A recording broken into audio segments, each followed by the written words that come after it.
Bom dia, meu nome é Karine, eu sou farmacêutica da Secretaria de Saúde do Estado do Ceará, né? Atuo na Secretaria de Políticas de Ações de Assistência Farmacêutica e eu vim falar um pouquinho para vocês sobre os medicamentos dispensados no SUS para tratamento do Alzheimer e o papel da assistência farmacêutica na integralidade do cuidado.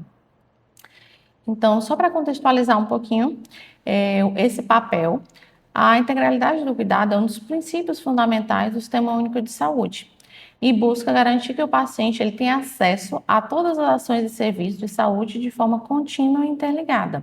E como é que o farmacêutico, quais são as ações do farmacêutico que proporcionam esse cuidado dentro do SUS?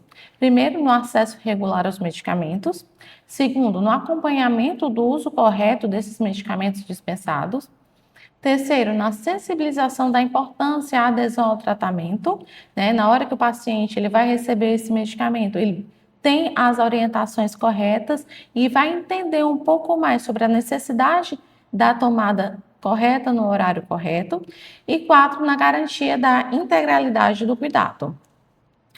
Então, como é que tudo isso teve início? Na Política Nacional de Medicamentos, que ela foi instituída pela Portaria 3916, de outubro de 1998, para garantir a segurança, eficácia, a qualidade e o acesso universal a medicamentos, promovendo seu uso racional no âmbito do SUS.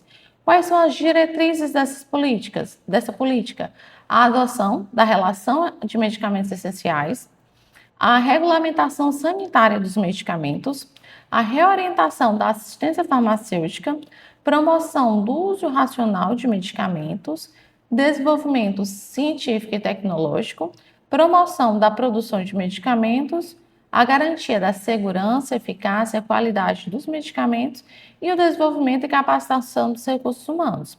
Mas aqui eu tenho uma política geral, né? Ela vai direcionar o uso correto, mas eu ainda não tenho um profissional farmacêutico inserido nesse cuidado. Apenas em 2004, com a Política Nacional de Assistência Farmacêutica, é que eu volto a assegurar, a falar sobre o acesso universal, equitativo e racional do medicamento, mas agora interligando ações de assistência farmacêutica como parte integral do cuidado da saúde. Então, a partir da Política Nacional de Assistência Farmacêutica, os princípios, o farmacêutico ele foi incluído nos princípios de integralidade do cuidado, da equidade, da universalidade, do uso racional de medicamentos, da descentralização da gestão, de uma gestão participativa e o principal ponto da valorização do profissional farmacêutico. Outro ponto, outro marco histórico é o Decreto 7508 de 2011, que ele vai o quê? Quais são os seus pontos fortes? A organização do SUS e a garantia do acesso.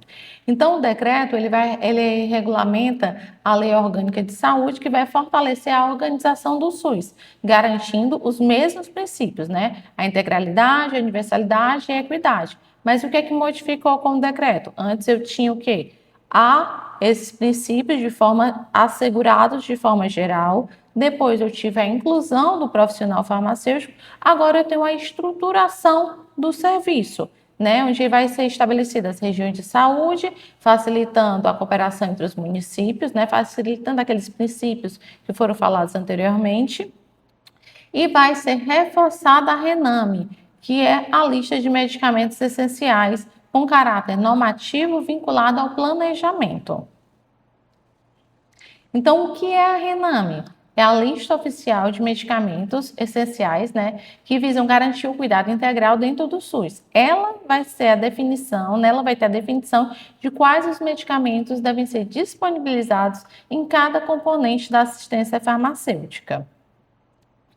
Hoje, ela é estruturada com o componente básico, componente estratégico e o componente especializado.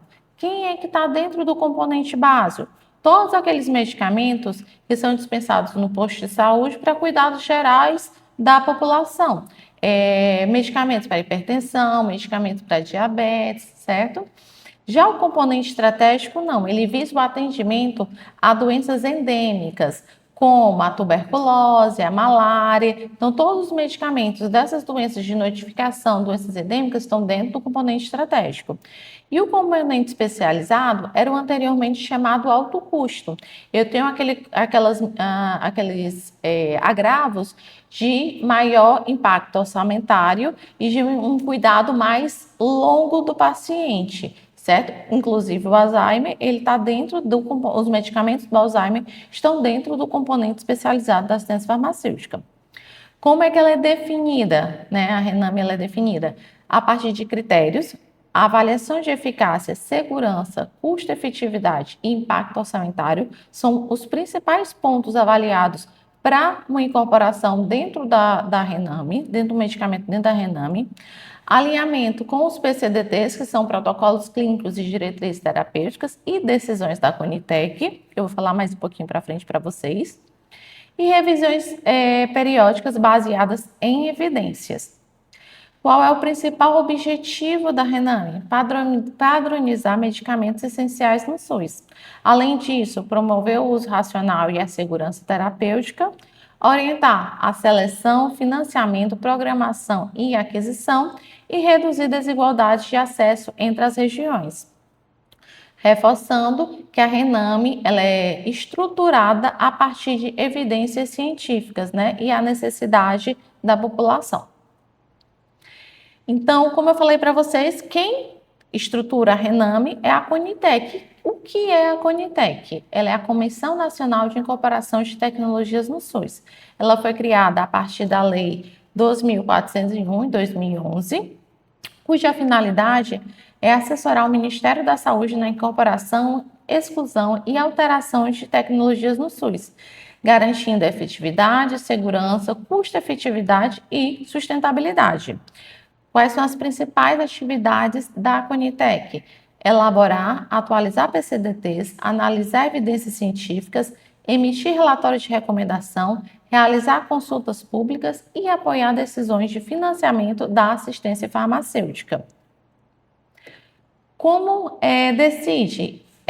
Como eu falei, todos os medicamentos incorporados, incluídos na RENAME, que passam por essa avaliação da Conitec, foram baseados em 3 pilares: eficácia e segurança, que são as evidências clínicas, custo-efetividade e o impacto orçamentário no SUS, com avaliação transparente, estruturada e padronizada.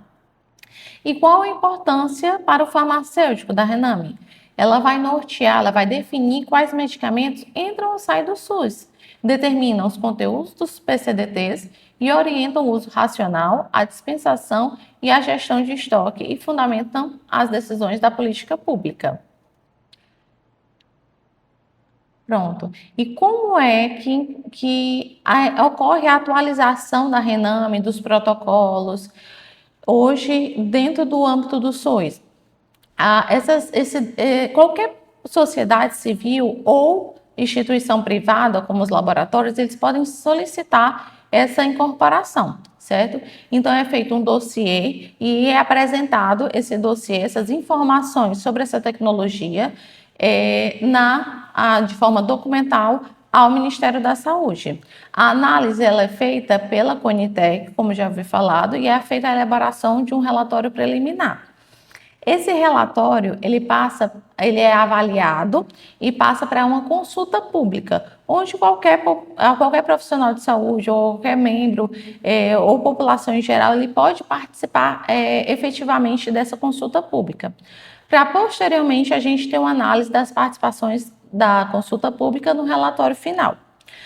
Depois de todo esse processo de avaliação, de participação de consulta pública, é colocado a decisão final sobre o processo de incorporação em diário oficial. Então, depois desse processo, é dito se o medicamento ele foi incorporado ou não dentro do protocolo clínico ou se o protocolo clínico ele vai ser atualizado ou não. Isso, depois, se for um caso de uma tecnologia do medicamento, ele é pactuado em CIT e a publicação do protocolo é atualizada. Por que eu estou explicando tudo isso a vocês? Porque tem todo um desenvolvimento, às vezes a gente fica se questionando por que a gente não pode fornecer determinado medicamento, né, dentro do âmbito do SUS para um paciente. Se esse medicamento ele não tiver sido avaliado pela Conitec, não tem a gente possibilidade dele estar dentro de um protocolo e dele ser fornecido administrativamente, dentro da política pública. Ele precisa passar por toda essa etapa de avaliação para ser incorporado dentro do âmbito do SUS. Então, o que é um componente especializado da assistência farmacêutica? Ele é destinado, como eu tinha falado, a condições mais complexas, condições clínicas mais complexas, com medicamentos de alto custo e que exigem protocolos específicos. Qual é o objetivo do CEAF, né? Garantir o acesso equitativo a medicamentos de alto custo, padronizar tratamentos segundo protocolos nacionais, depois daquela passo a passo da avaliação de tecnologias e incorporação, reforçar o uso racional e o monitoramento da terapia e organizar o financiamento tripartite, União, Estado e município. As principais características são baseadas em PCDTs obrigatórios, então, reforçando o que eu disse no slide anterior, às vezes a gente se pega a tecnologias muito recentes para alguma determinada condição clínica e que elas não estão dentro do SUS. Por que elas não estão? Porque elas não passaram para aquele passo a passo de avaliação da Conitec. Então, a gente tem os PCDTs como instrumentos dentro do CEAF, que vai, inclusive, ser, dentro do protocolo clínico do Alzheimer, ser norteador da tomada de decisão em relação às alternativas terapêuticas. O CEAF também ele vai exigir documentação padronizada para acesso, ele vai atender a doenças que o requerente tem diagnóstico preciso e de monitoramento contínuo, e ele necessita de acompanhamento farmacêutico para eficácia e segurança, para aquele acompanhamento de adesão ao tratamento. A importância para o farmacêutico: gestão da dispensação, avaliação da conformidade documental, acompanhamento da adesão e das reações adversas e efetividade terapêutica e auxílio na educação do paciente e familiares. Então, o que são os protocolos clínicos e diretrizes terapêuticas? São instrumentos que vão estar dentro do componente especializado, que foram elaborados pela Conitec, baseado em quê? Avaliação de eficácia, segurança e custo-efetividade, com o intuito de quê? Padronizar o cuidado da saúde dentro do SUS, garantindo tratamentos baseados em evidências científicas, assegurando que os tratamentos eles sejam seguros e custo-efetivos e promovendo o acesso aos tratamentos em todo o território nacional, certo? O que define? Dentro do PCDT, do protocolo clínico, ele vai ter o quê? Os critérios de diagnóstico, elegibilidade para o tratamento, vão ter as linhas de cuidado, então o meu paciente ele vai estar dividido entre leve, moderado, grave, a depender da condição clínica dele, e os medicamentos e tecnologias que são recomendadas para aquele cuidado com o paciente. Além disso, a gente vai ter as posologias, monitorização, os critérios de suspensão, fluxos de acesso e protocolos assistenciais. Como é que o CEAF está estruturado? Vocês vão ver que dentro de cada protocolo clínico, como foi dito, eu tenho os medicamentos. E esses medicamentos, eles foram avaliados e eles foram pactuados, como eu disse há uns slides atrás, em CIT. Então, a pactuação é a definição de quem vai pagar a conta daquele medicamento que está dentro da linha, dentro do protocolo clínico, né? Dentro do cuidado que eu vou poder ofertar ao meu paciente. Como é que hoje, dentro do CEAF, do componente especializado, está sendo dividido? Grupo 1A, aqueles compras de aquisição centralizada pelo Ministério, certo? Hoje a gente tem 169 itens de todos os PCDTs, não só do Alzheimer. Grupo B1, 1B, que é a aquisição realizada pelas secretarias estaduais e de transferência de recurso a título de ressarcimento pelo Ministério da Saúde. Ou seja, a gente, como Estado, a gente faz a aquisição e presta conta ao Ministério. Financiamento é a nível do Ministério da Saúde, certo? A nível federal.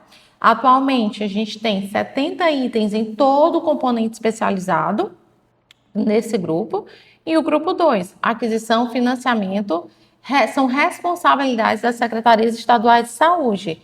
Então, a responsabilidade de programar, de adquirir e distribuir é da Secretaria Estadual. Atualmente, são 100 itens que estão dentro desse perfil em todo o componente especializado. E falando também um pouquinho mais sobre o CEAF, os protocolos clínicos. Hoje o estado do Ceará ele atende 99 protocolos clínicos, tá? De 105. Por que o estado do Ceará ele não atende os 105? Porque a gente tem a gestão de poder ver qual é o perfil que acomete, clinicamente, que acomete a mais a minha população. Então, às vezes, a gente tem um determinado protocolo clínico que não se expressa no meu território. Então, o Estado ele opta por não trabalhar esse protocolo, tá? A gente tem uma participação descentralizada, ou seja, todo o território do Estado do Ceará conta com farmácia do componente especializado. Então, aprofundando um pouquinho mais para o Alzheimer, todos os municípios hoje eles são capazes de atender o paciente com Alzheimer, a dispensação desse medicamento. Então, em 2025, a gente tem 239 farmácias do componente especializado distribuídas nos 184 municípios. Mostrando ainda mais sobre a descentralização, que o estado do Ceará ele é pioneiro. Em 2015, a gente tinha 90% dos pacientes atendidos na capital e hoje a gente tem cerca de 48% só atendidos em Fortaleza. Então, isso reforça que o paciente do Alzheimer ele pode ter acesso ao medicamento do componente mais próximo da casa dele, sem necessidade de deslocamento à capital, né, ao centro de referência. Como todo o CEAF, hoje tem um atendimento de 248 mil pacientes. Só para reforçar que esses 248 mil, 121 mil, cerca de 121 mil estão em atendimento na capital, principalmente no centro de referência, e 126 mil estão em atendimento no interior, em todos os municípios, nas farmácias do componente especializado. Como é que é a jornada do paciente dentro para o acesso ao componente especializado? Então, normalmente o paciente, a porta de entrada é a unidade básica de saúde, onde ele não tem a sua doença controlada naquele primeiro estágio, né, naquele atendimento mais usual, e ele tem necessidade de ser inserido para um atendimento especializado. Então, ele é encaminhado para um centro de referência ou uma policlínica ou clínica credenciada. A partir daí, ele passa para um atendimento especializado, sai com a prescrição, sai com um diagnóstico para essa condição clínica e vai ser atendido na farmácia do componente especializado. Agora, entrando ao PCDT, o que a gente tem como tratamento farmacológico dentro do PCDT do Alzheimer, né? Eu tenho a donepezila, 5-10 miligramas, a galantamina, nas apresentações de cápsulas de liberação prolongada, de 8, 16 e 24 miligramas, e a rivastigmina, cápsulas nas apresentações de 1,5, 3, 4,5, 6 miligramas, suspensão oral, solução oral de 2 miligramas por ml e adesivo, né? Adesivo de 4,6 miligramas e os de 9,5 miligramas. Além disso, eu tenho a memantina na forma de comprimido revestido de 10 miligramas. Como é que funciona a posologia? Então, como foi falado, eu tenho um protocolo clínico do Alzheimer e ele vai ter esses medicamentos. Além de citar os medicamentos, eu vou ter o quê? A posologia. Então, lá eu vou ter a dose inicial, com orientações de como vai ser a dose inicial, de como vai ser a continuação do meu tratamento e os critérios de interrupção caso venha a ser necessário. Então, a posologia da donepezila, ela vai de dose inicial de 5 miligramas por dia via oral, podendo ser aumentada até 10 miligramas por dia após de 4 a 6 semanas, né? Ela deve ser administrada a dose ao deitar e os comprimidos eles podem ser ingeridos com ou sem alimentos, certo? Para acesso à donepezila, o que o paciente ele precisa? Documentos obrigatórios: cópia do documento de identidade ou certidão de nascimento, cópia do comprovante de residência, cópia do cartão do SUS, cópia do CPF, prescrição médica devidamente preenchida, laudo LME. Qual é a validade desse laudo? 3 meses, tá? E o termo de esclarecimento e responsabilidade. Isso são documentos obrigatórios, certo? Para dispensação de qualquer medicamento no âmbito do componente especializado. O termo, ele vai depender do protocolo clínico. Há protocolos que não são necessários a apresentação do termo de esclarecimento e responsabilidade. Mas no caso do protocolo do Alzheimer, é um documento obrigatório. E para definição de diagnóstico, para comprovação de diagnóstico, são necessários exames e relatórios que formalizem esse diagnóstico. Então, o paciente ele vai ter que apresentar o score de escala de avaliação clínica para demência, certo? Esse score ele tem a validade de 6 meses. Mini exame do estado mental, também com validade de 6 meses. Relatório médico específico para a doença do Alzheimer, esse tem relatório de 3 meses. Outro termo de esclarecimento e responsabilidade, a prescrição por neurologista, geriatra ou psiquiatra. E algum outro exame que o avaliador ele julga necessário, mas esse não é totalmente obrigatório. Vale ressaltar o que, gente? Que a prescrição por neurologista, geriatra e psiquiatra é um ponto obrigatório dentro do protocolo clínico do Alzheimer, tá?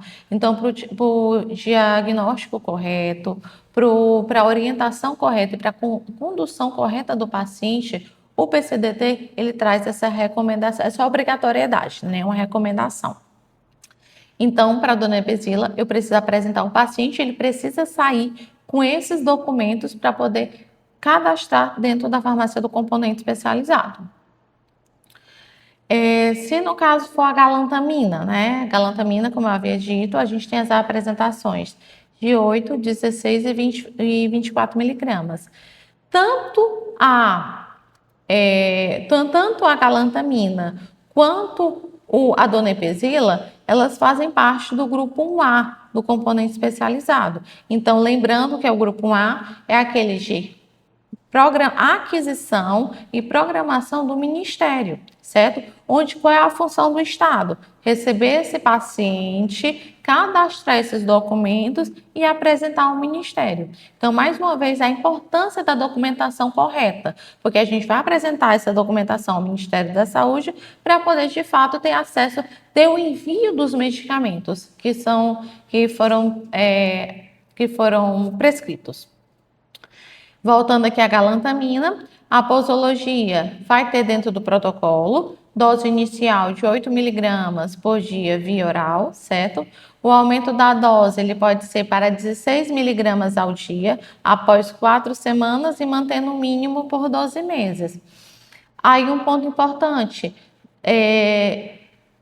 se eu precisar passar, eu como prescritor, quero uma dose maior desse medicamento. Não é previsto pelo protocolo. Então, a conduta do médico, do prescritor, dentro do âmbito do SUS, é de não prescrição além dessa dose, certo?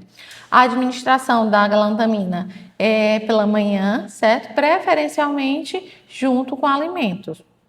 Documentos obrigatórios, do mesmo jeito dos demais, vai precisar da cópia do documento de identidade ou certidão de nascimento, cópia do comprovante de residência, cópia do cartão nacional do SUS, CPF, cópia do CPF, prescrição médica devidamente preenchida, LME e o termo de esclarecimento e responsabilidade.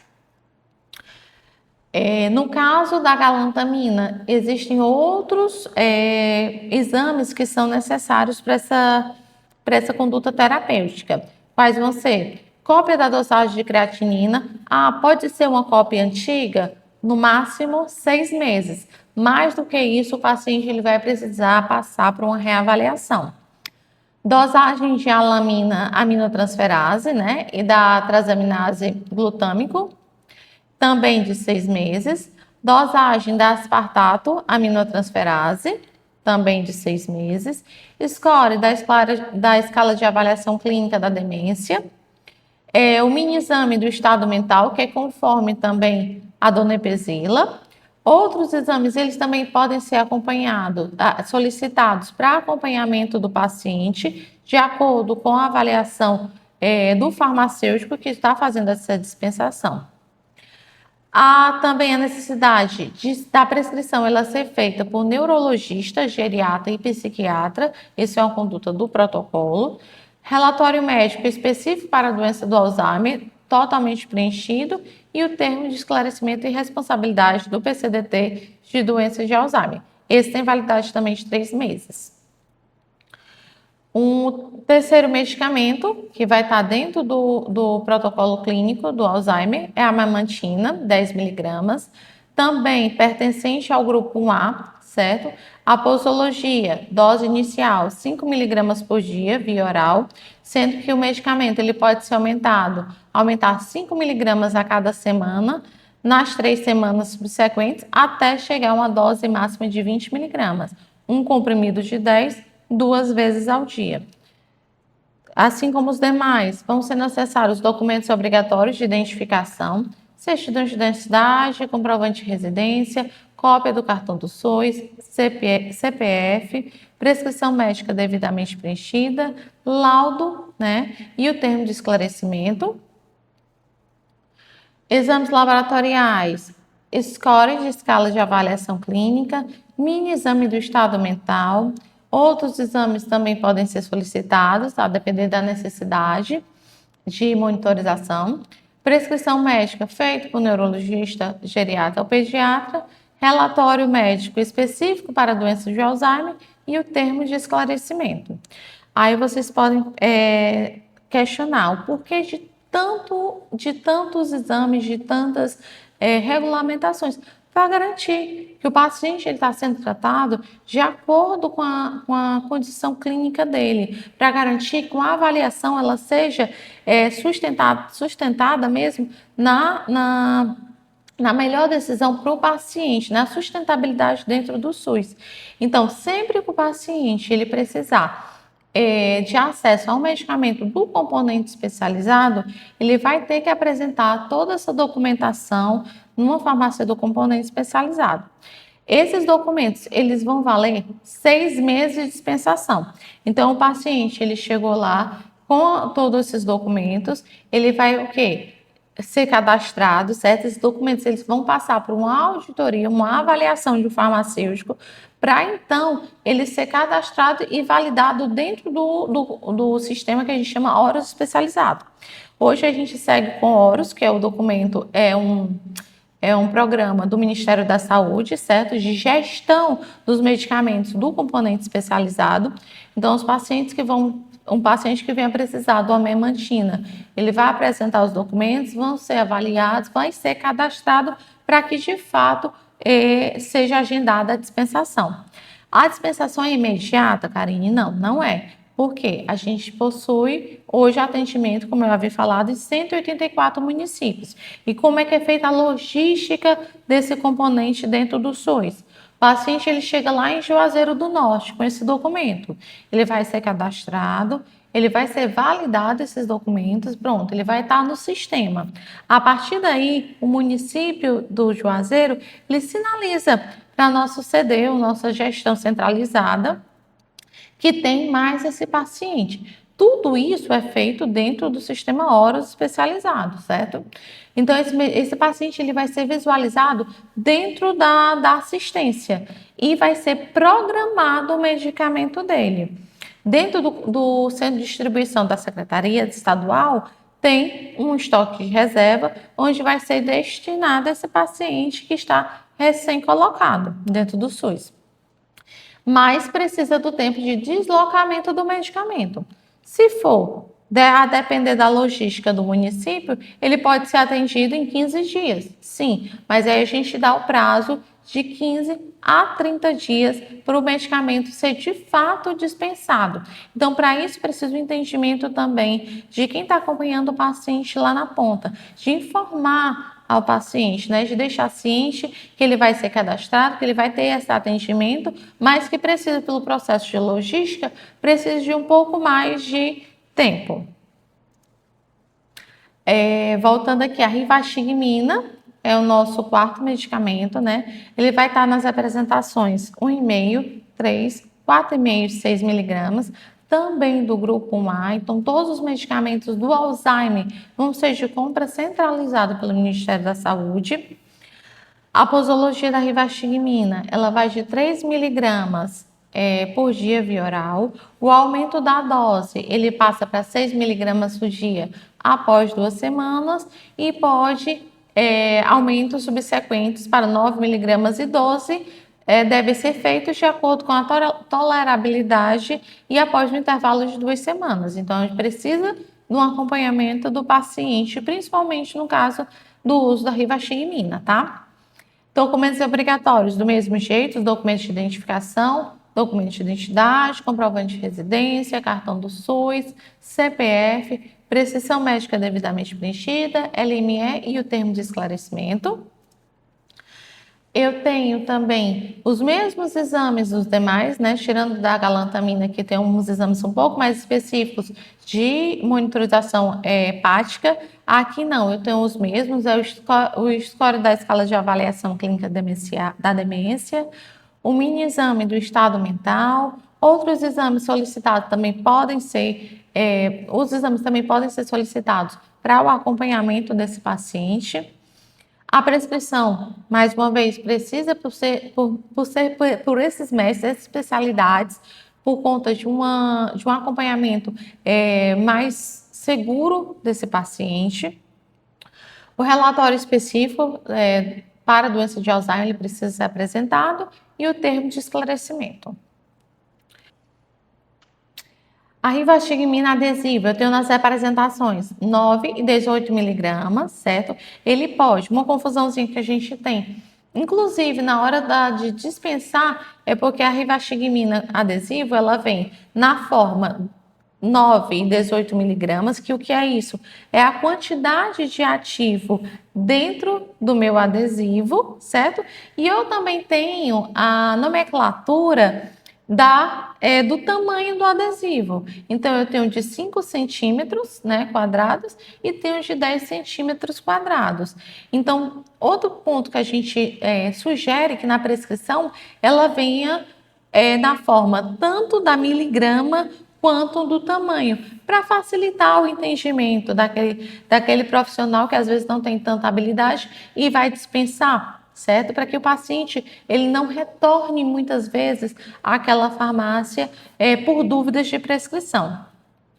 Então, a posologia inicial da rivastigmina adesivo é de 5 centímetros, né, quadrados durante 4 semanas, podendo aumentar a dose para 10 centímetros quadrados a cada 24 horas, que representaria os de 18 miligramas. A aplicação, também conforme o protocolo clínico, deverá ser em um dos lados, na parte superior do braço ou do peito, ou na parte superior e inferior das costas, certo? E essa recomendação é muito importante, essa orientação é muito importante ela ser feita tanto pelo prescritor, para aquele médico que está acompanhando o paciente, quanto reforço pela assistência farmacêutica, para garantir justamente a integralidade daquele cuidado, né? Então, quando o paciente ele for ter a dispensação, torna-se imprescindível que o profissional farmacêutico ele vá lá, ele faça esclarecimentos sobre o uso, sobre aonde colocar, sobre o cuidado que ele vai precisar ter na condução desse adesivo. Os documentos obrigatórios, eles se repetem, né? Os documentos de identidade, comprovante de residência, cartão nacional do SUS, CPF, prescrição médica devidamente preenchida, laudo do componente especializado e o termo de esclarecimento e de responsabilidade. Os exames, também, com exceção que eu já havia falado da galantamina, eles não modificam muito. Vai ser os scores da avaliação da clínica da demência, o mini exame do estado mental, outros exames solicitados também eles podem ser requeridos para monitorização, para o acompanhamento, prescrição médica feita pelos profissionais que estão previstos dentro do PCDT, que são os neurologistas, geriatras e psiquiatras, o relatório médico específico da doença do Alzheimer, né, totalmente preenchido, e o termo de esclarecimento e responsabilidade do PCDT do Alzheimer. Então, aqui eu trago para vocês a LME, que foi apresentado. Ele é um documento, de fato, que não tem como não ser apresentado dentro do componente especializado, certo?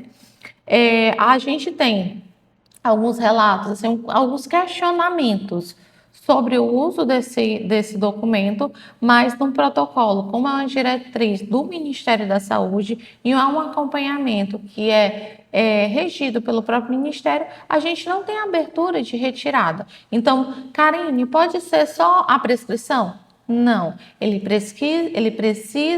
o paciente ele precisa estar com um relatório médico, ele precisa estar com o laudo do medicamento do componente especializado e ele precisa estar com a prescrição mesmo em nomenclatura genérica, né, que é a que a gente segue dentro dos padrões do SUS.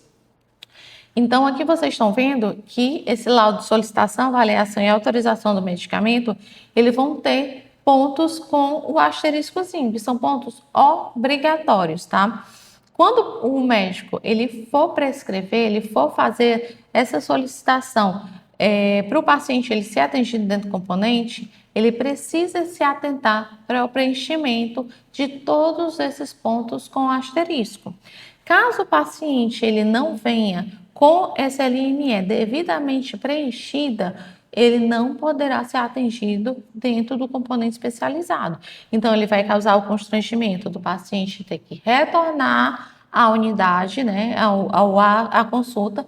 Muitas vezes, a nossa realidade mesmo, o paciente ele demora 3, 4 meses para ter acesso ao médico geriatra, para ter acesso ao médico neurologista. Então, isso vai prejudicar a condução do paciente. Então, a gente sensibiliza os profissionais no preenchimento adequado. Então, eu preciso do preenchimento do número do CNES, né, do estabelecimento.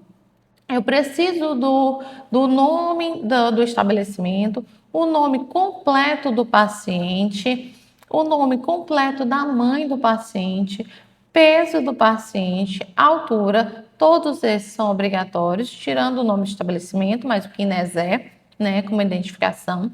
O medicamento, ele vai ter que ser prescrito com o nome mesmo genérico, certo? Da fórmula do medicamento.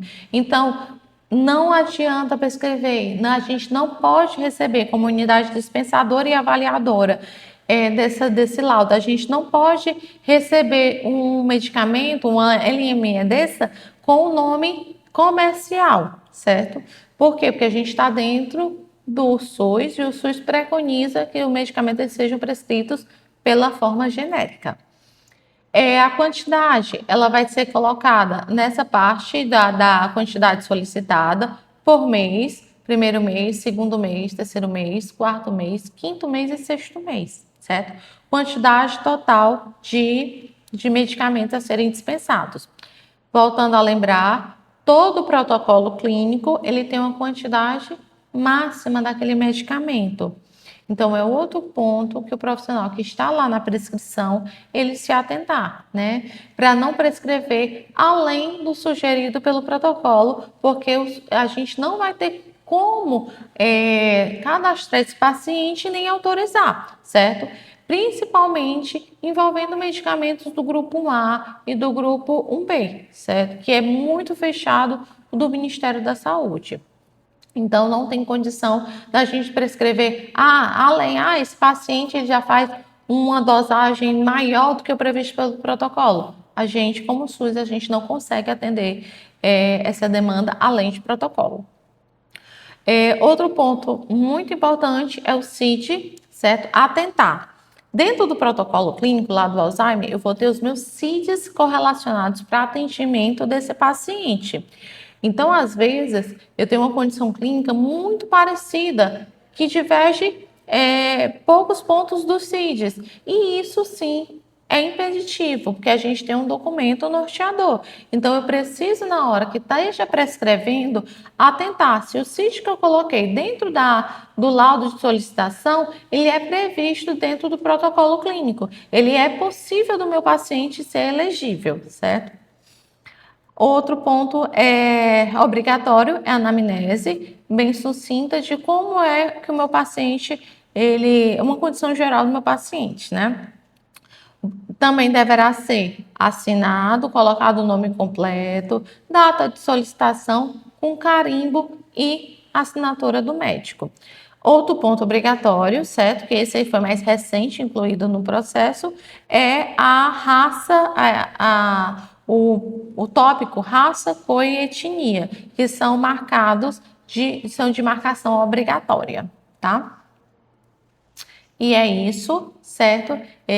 Eu agradeço a participação de vocês. Espero que tenha sido clara nesse processo de dispensação do medicamento do Alzheimer dentro do componente especializado da assistência farmacêutica.